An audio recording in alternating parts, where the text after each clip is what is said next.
নমস্কার বন্ধুরা, কেমন আছেন সবাই? আশা করি ভালো আছেন। সুপ্রভাত কিচেনে আপনাদের সবাইকে স্বাগত। আজ আবারও একটা রান্নার ভিডিও নিয়ে আমি চলে এলাম। আজ বানাবো ফুলকপি দিয়ে রুই মাছের ঝোল আলু দিয়ে। তো প্রথম থেকে লাস্ট পর্যন্ত ভিডিওটা দেখার জন্য অনুরোধ রইল। তো চলুন, প্রথমে আমি মাছগুলো সব ছেঁকে নেব। তেলটা অনেকটাই গরম হয়ে গেছে, উপরে দিয়ে একটু হলুদ দিয়ে দেবো। এবার আমি মাছগুলো সব আস্তে আস্তে ছেঁকে দেবো। আর দেবো না, কারণ খুব বড় বড় চাকাগুলো তিনটের বেশি ধরবে না। দেখুন, মাছগুলো কিন্তু আমার সব ভালো করে ভাজা হয়ে গেছে। এবার তুলে নেবো। এইভাবে সব মাছগুলো আমি ভেজে নেবো। মাছগুলো আমার সব ভাজা হয়ে গেছে। অনেকগুলোই মাছ, অনেকটা মাছ, অনেক সময় লেগে গেলো। এবার আমি ওই তেলেতেই প্রথমে ফুলকপিগুলোকে ভালো করে ভেজে নেবো।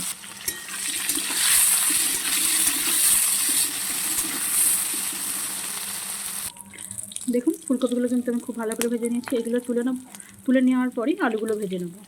এবার আমি আলুগুলো দিয়ে দেবো।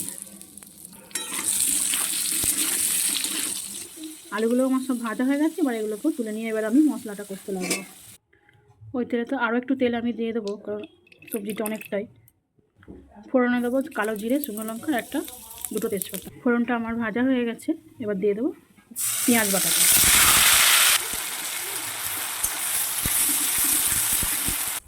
এবার দিয়ে দেবো জিরে আর ধনে বাটাটা। এবার দিয়ে দেবো একটু আদা বাটা। এবার দিয়ে দেবো 1 চামচ হলুদ গুঁড়ো। এরপরেই দিয়ে দেবো 1 চামচ লঙ্কার গুঁড়ো। আর দেবো না, কারণ আমি জিরের সাথে দুটো শুকনো লঙ্কা বেটে দিয়েছি। তারপরেই দিয়ে দেবো মশলা ধোয়া জল কিছুটা। এরপরে দিয়ে দেবো পরিমাণ মতো নুন। এবার ঠিক লাগছে মশলাটা। এবার মশলাটা তেল ছেড়ে দিলে ভালো মতো, তারপরে আলুগুলো দিয়ে দেবো। দেখুন, মশলা কিন্তু পুরো তেল ছেড়ে দিয়েছে। এই মুহূর্তে আমি আলুগুলো দিয়ে কষে নেবো খানিকটা।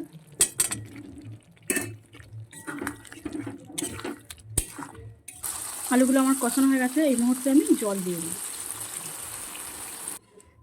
জলটা আমার দেওয়া হয়ে গেছে। আলুগুলো সিদ্ধ হবে। আর ফুলকপিগুলো আমি এখন দেবো না, আলুগুলো অর্ধেক সিদ্ধ হয়ে যাবে তখন দেবো। তারপরে মাছগুলো দিয়ে দেবো। আলুগুলো প্রায় সব সিদ্ধই হয়ে গেছে। এই মুহূর্তে আমি ফুলকপিগুলো দিয়ে দেবো। ফুলকপিগুলো সব সিদ্ধই, বেশি সিদ্ধ করার দরকার নেই। ফুলকপিগুলো দিয়ে অল্প একটু চাপা দিয়ে দেবো। এবার আমি মাছগুলো সব দিয়ে দেবো। আমার হয়েই গেছে ফুলকপি দিয়ে রুই মাছের ঝোলটা আমার হয়েই গেছে। এবার মাছগুলো দিয়ে ধনে পাতা দিয়ে আমি কিছুক্ষণ ফুটিয়ে নেবো। আর দিয়ে দেবো ধনে পাতাগুলো দিয়ে দেবো। তো আমার এই ফুলকপি দিয়ে ধরো একটা জিনিস আমি এখানে মিস্টেক করেছি। আপনাদেরকে আমি টমেটো পেস্টটা যখন দিয়েছি আমি ক্যামেরায় নিয়ে আসিনি, তো বলে দিচ্ছি আমি টমেটো পেস্টটা দিয়েছি। আপনারাও যদি করেন দিয়ে দেবেন। আমরা ক্যামেরা করতে ভুলে গেছিলাম। তো চলুন, রুই মাছের ঝোল যদি আপনাদের ভালো লাগে একটা লাইক করবেন, সাবস্ক্রাইব করবেন, শেয়ার করবেন, কমেন্টসে বলবেন কেমন হয়েছে। তো ভিডিওটা আমি এবার এখানেই শেষ করব। তরকারিটা আমার হয়ে গেছে, আমি নামিয়ে নেব। ধন্যবাদ।